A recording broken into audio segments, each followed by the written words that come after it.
Bonjour, aujourd'hui nous allons faire un tour d'horizon et une présentation de Camunda Cloud. Qu'allons-nous voir dans cette vidéo? Nous allons dans un premier temps présenter ce que c'est que Camunda. Ensuite, nous allons très rapidement présenter l'architecture de Camunda. Ici, nous parlons de Camunda Cloud. Pas vraiment besoin de connaître son architecture, mais je trouve intéressant de comprendre l'architecture high level de Camunda. Ensuite, nous allons parler des différents outils de l'écosystème Camunda, en tout cas les principaux. Nous allons parler de Camunda Cloud en lui-même, donc aller sur Camunda Cloud, nous allons créer un compte et faire le nécessaire au sein de Camunda Cloud. Et enfin, nous allons designer, concevoir un rapide processus que nous allons déployer ensuite sur Camunda Cloud.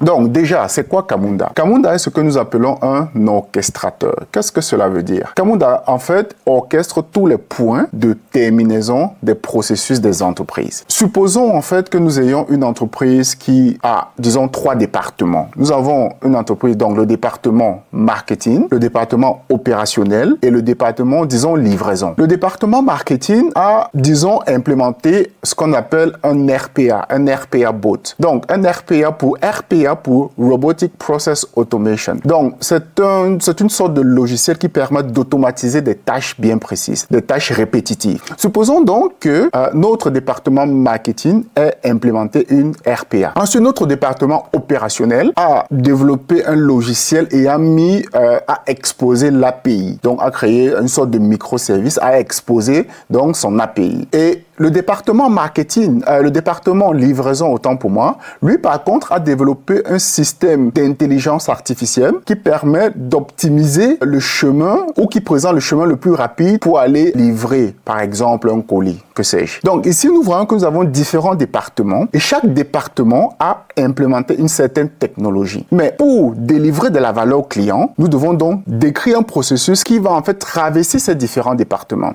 Parce que pour le client final, il s'en fout en fait des départements que nous avons au sein de notre entreprise. Tout ce qu'il lui veut, c'est le résultat final. Pour donc apporter de la valeur à notre client final, nous allons donc concevoir notre processus qui, certainement, va traverser ces différents départements. Donc, Camunda vient donc au-dessus de ces différentes technologies implémentées au sein de chaque département pour les orchestrer et afin de produire de la valeur au client. C'est-à-dire que Camunda pourra communiquer avec, par exemple, le RPA bot, que nous voyons ici, le RPA bot de notre service marketing. Il pourra communiquer avec l'API de notre département opérationnel. Il pourra également communiquer avec le modèle d'intelligence artificielle que certainement notre département livraison utilise. Donc, il va orchestrer en fait toute la chaîne pour, à la fin, produire, fournir un résultat. Tous les processus qui sont automatisés ou alors orchestrés par Camunda sont modélisés avec le standard BPMN. BPMN pour Business Process Model and Notation. On modélise les différentes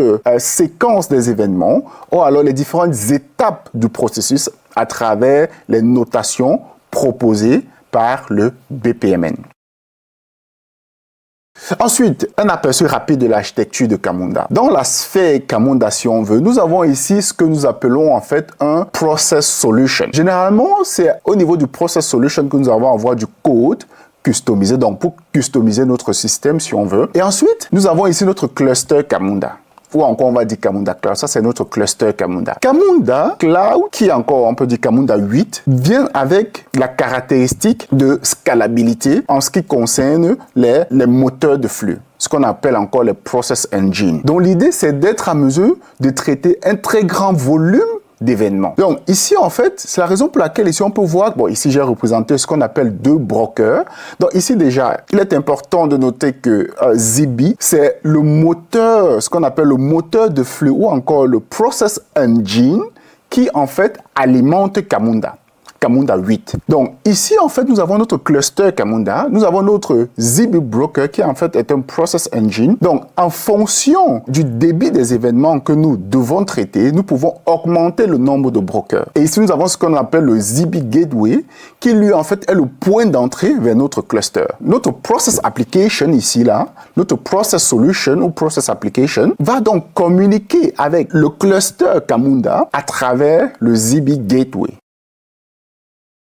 Maintenant, quels sont les différents ou alors les principaux outils intéressants à connaître dans l'écosystème Camunda? Déjà, ici, nous avons le Web Modeler. Le Web Modeler, c'est un outil collaboratif qui permet la conception et la modélisation des processus BPMN. Quand nous allons concevoir, modéliser ces processus, ensuite, le Web Modeler permettra de rajouter des éléments de configuration à nos différents processus que nous avons conçus ou alors modélisés au préalable. Nous avons également Operate. Operate, c'est l'outil proposé par Camunda pour la gestion des instances de processus. C'est-à-dire que à chaque instant, nous avons une représentation visuelle de ce qui se passe dans notre système. Les instances de processus tournent. Ensuite, nous avons Optimize. Optimize propose de façon visuelle une analyse basée sur les données qui ont été générées par les instances de processus. C'est-à-dire que chaque instance de processus que nous allons avoir va en fait générer des données. Et Optimize va se reposer sur ces données-là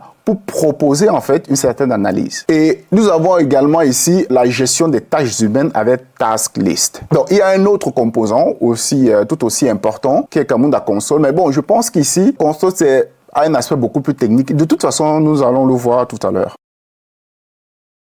Donc, allons directement faire présentation de l'écosystème. Donc, ici, nous allons sur cloud.camunda.io. Nous allons arriver le temps que ça charge. Donc, il faut créer un compte. Moi, j'ai déjà mon compte. Il faut créer un compte. Ensuite, il faudra se connecter tout simplement. Je me connecte au compte. Ici, ça, c'est le tableau de bord. Donc ça, c'est ce que nous appelons Camunda Console, tout simplement. Ça que je disais tout à l'heure. Ici, Camunda Console, c'est plus, moi je le vois plus comme un aspect technique parce qu'il va nous permettre en fait de créer des clusters, d'assigner des rôles, de gérer les utilisateurs. Donc ici, là, par défaut, moi, ici, on peut voir que j'ai un cluster. Bon, parce que voilà, quand on crée le cluster, ça prend souvent un peu de temps. Donc pour gagner en temps, j'ai un cluster qui est déjà créé ici. Vous, certainement, vous n'auriez pas de cluster. Je fais un refresh. Je ne sais pas pourquoi Create New Cluster ici, là, est... Ah oui, certainement, oui, parce que ici, en fait, j'ai la version free. Donc, la version d'essai qui dure 30 jours par défaut. Mais bon, on voit ici, là, que je l'ai créé il y a 5 jours déjà. Ça, j'ai mon cluster ici qui est déjà créé. En fait, une fois que vous faites créer cluster, vous allez juste suivre les différentes étapes. Vous pouvez laisser les éléments de configuration par défaut. Ensuite, vous allez avoir votre cluster. Ici, j'ai mon cluster qui est déjà créé. Si nous revenons ici, bon, on peut voir ici API, en fait, ça permet de donner des éléments d'identification au Process Application, au Process Solution dont je parlais précédemment, pour se connecter à notre Process Engine. Nous allons rapidement voir les alertes ici permettent de... Quand on va créer une alerte, c'est pour, par exemple, être notifié quand il y a un problème avec une instance de processus, si nous avons un incident ou que sais-je. Comme ça, nous serons notifiés directement sur ce qui se passe. Ici, ça recense tout simplement les différentes activités qui ont été faites sur Cluster. Ici, le connector secret vient avec le concept de connector de Camunda. Parfois, un connector a besoin de se connecter justement à un système externe. Pour se connecter, il peut parfois avoir besoin de clés, des identifiants. Ici, pour les sauvegarder ces identifiants de façon sécurisée, Camunda propose ce qu'on appelle les connector secret. Et bien sûr, les backups pour sauvegarder les données à un moment, à un instant T, si on le veut. Bon, ici, settings pour les paramètres, pour si nous souhaitons paramétrer un certain nombre d'éléments. Si nous revenons ici à cette icône, Open Settings, nous voyons ici, bon, on peut définir les différents thèmes. Soit nous avons le thème Dark, ici. Mais je pense que pour ici le tutoriel, c'est mieux d'aller avec le thème Light et encore le thème Système. Bon, voilà. Maintenant, si nous revenons ici, nous avons notre modeler, nous avons le Task List, nous avons Operate et nous avons Optimize. Allons ensuite sur... Commençons par le modeler parce que de toute façon, c'est par là qu'il faut commencer. Nous devons concevoir au départ un processus. Donc, avec le modeler, il faudra... On fait ici créer un nouveau projet, on crée un nouveau projet, test, et ensuite on peut créer par exemple disons ici un BPMN. Ici, Camunda propose en fait des processus qu'ils ont déjà modélisés un peu par défaut. Comme ça, pour ceux qui veulent jouer, qui veulent voir comment tout ça fonctionne, ils peuvent sélectionner un processus. Allez, sélectionnons, use this template. Nous voyons qu'ici, Camunda, par défaut, nous avons déjà notre processus ici. Si nous revenons ici, j'avais déjà créé un projet ici. Je n'avais même pas donné de nom. Par exemple, un processus que j'ai conçu très rapidement. Nous avons ici notre processus conçu à l'aide du modeler. Nous arrivons ici au niveau de design, pouvons ici concevoir et collaborer, échanger, si nous le souhaitons, avec un membre de notre équipe ou avec quelqu'un d'autre, qui permettra en fait ici, supposons, de rajouter des commentaires, d'inviter quelqu'un à communiquer, à nous dire ce qu'il pense en fait. C'est vraiment un élément collaboratif à ce niveau du design. Donc ensuite, nous avons implement. Implement, à ce niveau, on va dire, ça sera plus ce qu'on appelle les process engineers. Donc il va falloir configurer le processus en fait. Il va falloir rajouter des éléments de configuration. Pour rajouter ces éléments de configuration, il nous faut venir ici. Nous arrivons là, nous avons donné ici le nom à notre processus. Nous l'avons donné un ID. On peut rajouter quelques éléments de documentation pour notre processus. Nous avons ici un service. Ce service, par exemple, nous avons défini ici task definition. Donc, nous avons donné un type. Si, par exemple, nous n'avons pas de service, nous voyons ici que Camunda nous met, le modeleur en tout cas nous met ici un point rouge pour nous signaler que en fait, ce service, nous avons spécifié en fait une tâche. Donc, si nous revenons à notre service ici et que nous spécifions la tâche à nouveau, donc le type de tâche, donc par défaut, nous n'avons plus d'erreur. Et ensuite, ici, nous avons une user task. Camunda nous demande de préciser et qu'il faut préciser, mais on voit ici par exemple qu'il n'y a pas vraiment d'erreur. Le type en fait de formulaire que nous voulons, mais Camunda propose un formulaire par défaut. C'est la raison pour laquelle ici, il nous met en rouge juste pour nous signaler que nous n'avons pas précisé de formulaire par défaut, mais nous pouvons très bien le déployer ainsi et Camunda va utiliser son formulaire en fait par défaut.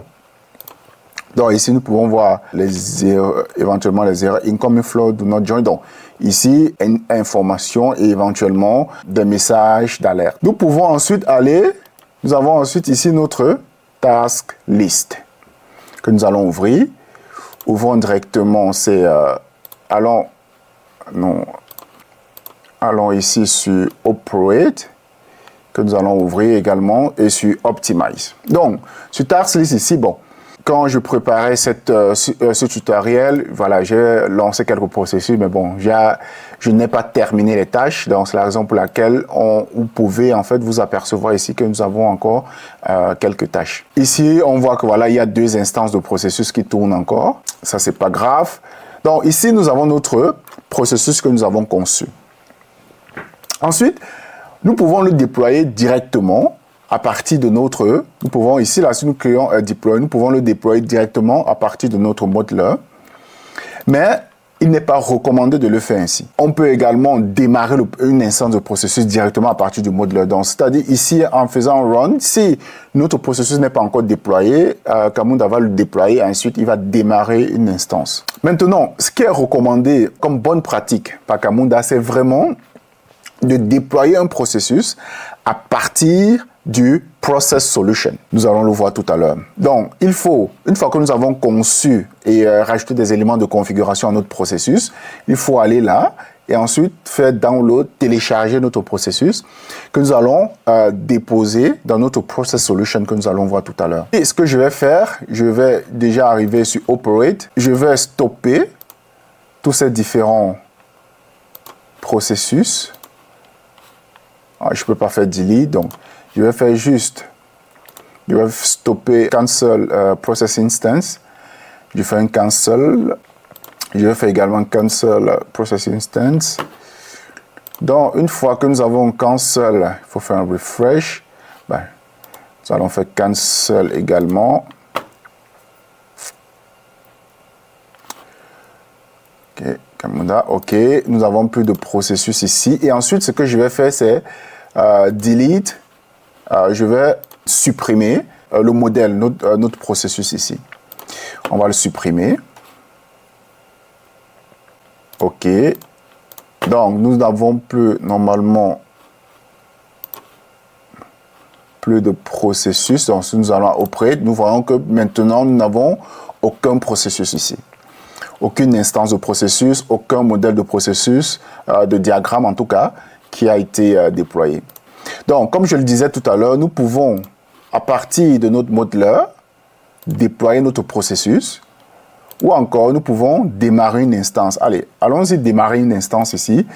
En fait, comme nous n'avons plus de processus déployé, c'est qu'il va faire, il va déployer le processus, ensuite, il va démarrer une instance.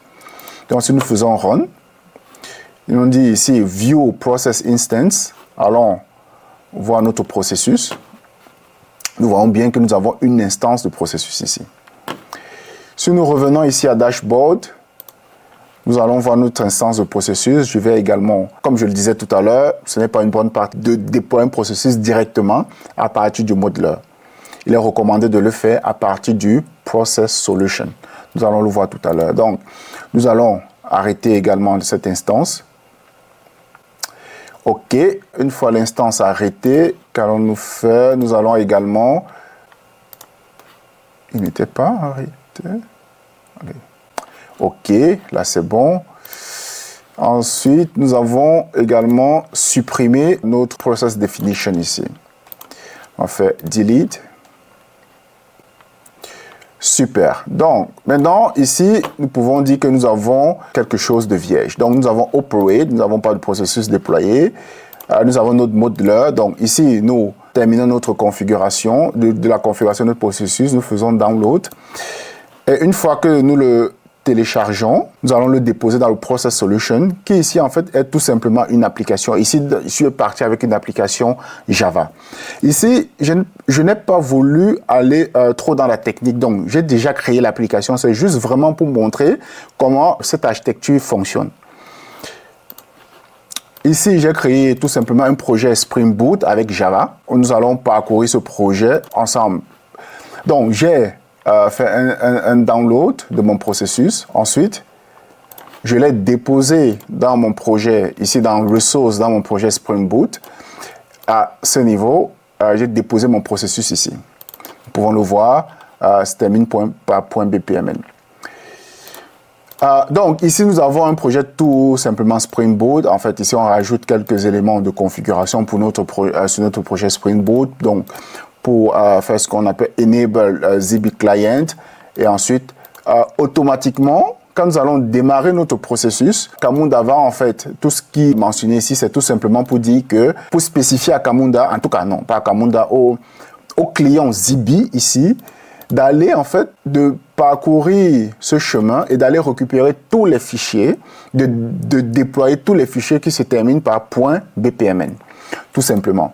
Ici, comme je l'ai dit, je n'ai pas voulu faire technique parce que je voulais que ça reste vraiment accessible pour tout le monde, même pour ceux qui ne sont pas dans la technique. Donc, l'application est déjà là. Là, au moins, on pourra comprendre l'architecture dont j'ai monté précédemment où le process, ce qu'on appelle ici process application, communique en fait avec notre moteur de flux Camunda. Si nous revenons sur Operate, ici, nous voyons que nous n'avons aucune instance. Nous pouvons faire un refresh. Nous voyons que nous n'avons aucune instance. Bon, déjà, j'allais oublier de mentionner un élément. Donc, si nous devons revenir à console, pour parler un peu d'un petit aspect technique, je pense ça important ici. Donc, sur console, pour que notre process application ou notre process solution communique avec notre ZB engine ou alors notre Camunda engine, il faut en fait lui donner des éléments de connexion ou alors des identifiants si on veut tout simplement. Et pour créer, nous devons créer ce qu'on appelle en fait ces identifiants-là au niveau de notre cluster et passer ces identifiants-là à notre process solution. Donc nous devons ici faire create new client. Et nous pouvons dire que, OK, nous donnons des identifiants à notre process solution de se connecter à ZB. Nous pouvons dire, OK, nous voulons également qu'ils se connectent à task list. Nous voulons également qu'ils se connectent à operate. Nous voulons également qu'ils se connectent à optimize. Et à ce moment-là, nous pouvons donner le nom. On peut dire, je sais pas moi, client test. Nous pouvons donner un nom. Nous faisons create. Et une fois que nous allons créer client là, ce qu'il reste à faire, dans mon cas ici qui travaille avec Spring Boot, j'aurais juste à copier ces éléments de connexion, ces identifiants si on veut, et de venir en fait le préciser ici, tout simplement le coller. Pour dire que voilà, quand notre process solution va démarrer, il pourra se connecter à notre cluster avec ces différents éléments, avec ces différents identifiants. Donc, il est également possible de préciser ces différents paramètres au niveau de notre desktop modeler, Camunda Desktop Modeler. Par ailleurs, j'ai réalisé une vidéo à ce sujet concernant le desktop modeler. Donc, si tu souhaites, je le mettrai en description. Si tu le souhaites, tu pourras le regarder plus tard. Donc, on peut préciser ces différents éléments-là qui pourra permettre, à partir de notre desktop modeler, de déployer des processus sur notre cluster Camunda. Donc, nous pouvons le fermer ici. Mais bon, moi, j'avais déjà créé, en fait, un client ici. Credential, je l'avais déjà créé. C'est cela, en fait, que je vais utiliser. Donc, si nous revenons ici, ce que moi, je peux faire, c'est juste faire un delete de cela, tout simplement. Si nous revenons ici, nous revenons à notre process solution ici. Tout simplement, ici, nous allons démarrer notre application.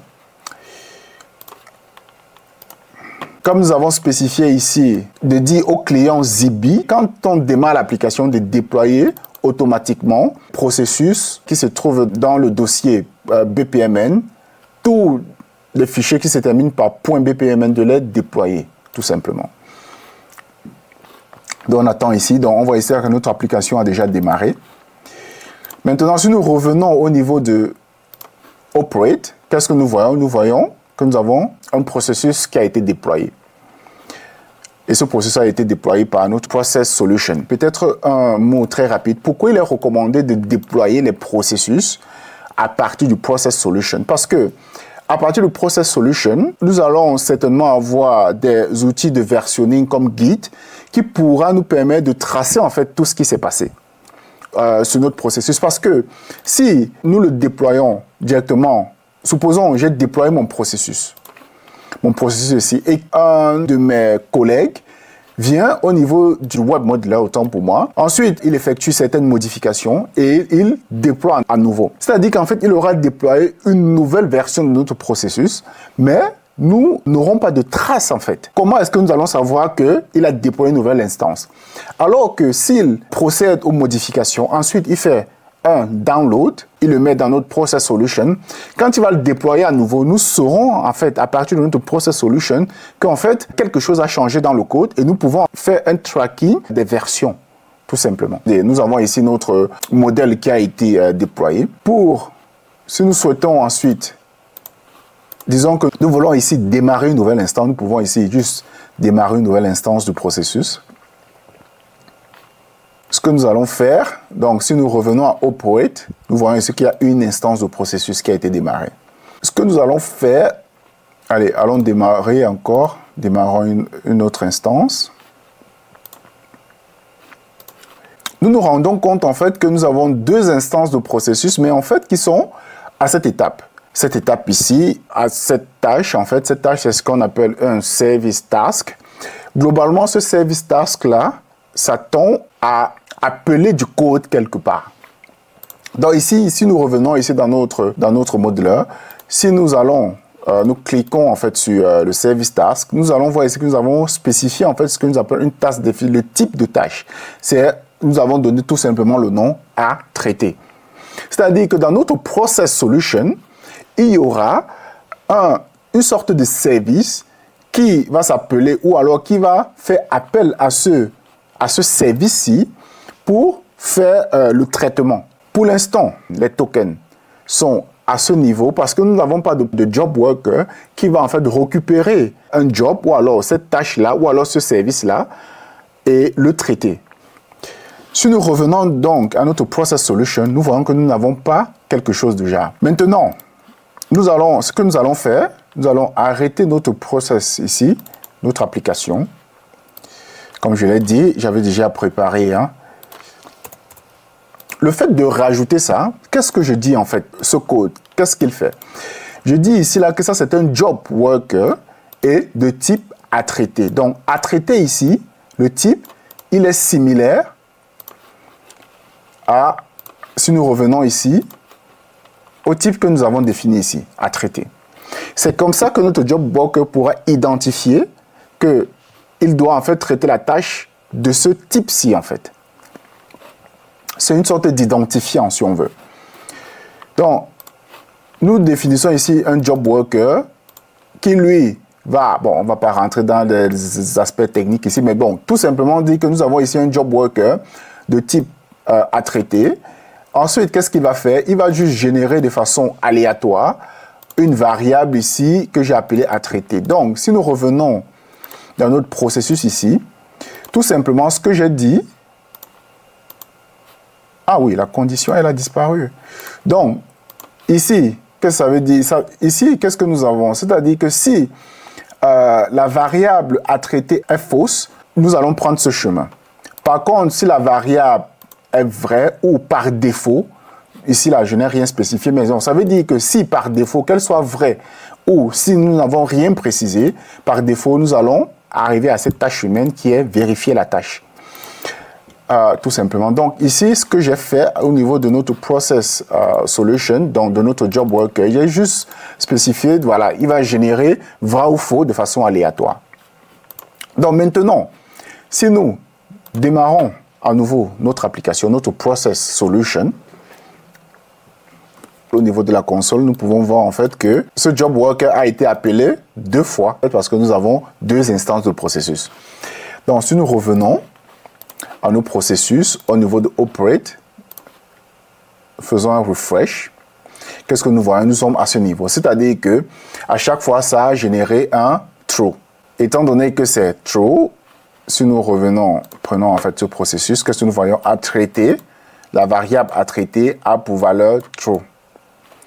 Et comme c'est true, qu'est-ce qu'il a fait? Il arrive à cette tâche, vérifier à cette user task, vérifier la tâche. Ensuite, qu'est-ce que nous pouvons faire? Aller dans task list. Nous allons à tâche. Nous voyons en fait que nous avons 2 tâches pour les 2 instances de processus. Donc, nous nous assignons la tâche. Ensuite, nous faisons complete task. Si nous revenons à operate, nous allons à dashboard. Nous voyons que ça a encore généré en fait ça a encore généré à nouveau oui, true. Donc, raison pour laquelle la boucle ici. La raison pour laquelle nous avons la boucle ici. Ensuite, si nous revenons au niveau de task list, ensuite nous faisons un complete task. Est-ce qu'au niveau de operate, nous avons toujours 2? Non, en fait, à chaque fois, il a encore régénéré true. Ce que nous allons faire, c'est essayer de démarrer en fait plusieurs instances. Nous allons à nouveau démarrer plusieurs instances, une autre instance. Ça prend un peu de temps. Si nous revenons dans Operate,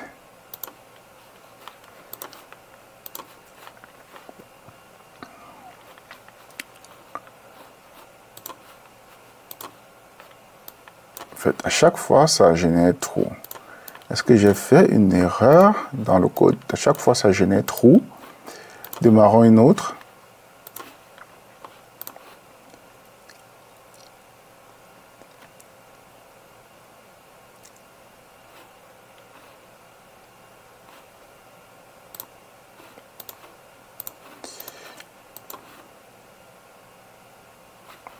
Donc, à chaque fois ici, nous avons, est-ce qu'il y a une instance qui a été terminée? Ah oui, nous avons 2 instants, oui, en fait.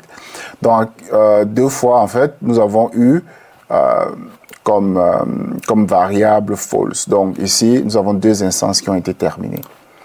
Donc, nous pouvons voir ici, en fait, nos différentes instances de processus avec Operate. Maintenant, allons voir avec Optimize. Quand nous arrivons sur Optimize, en fait, comme j'avais déjà créé des instances, nous avons ici un dashboard par défaut qui a été créé, généré par Optimize. Donc, si nous venons ici, ça c'est le processus que nous avons créé tout à l'heure. Donc, si nous revenons sur Optimize, ici, nous allons là, nous voyons que Optimize, en fait, nous propose, nous montre, fait une certaine analyse de toutes les instances que nous avons générées et il nous dit qu'actuellement, nous avons 3 instances qui sont à cette tâche.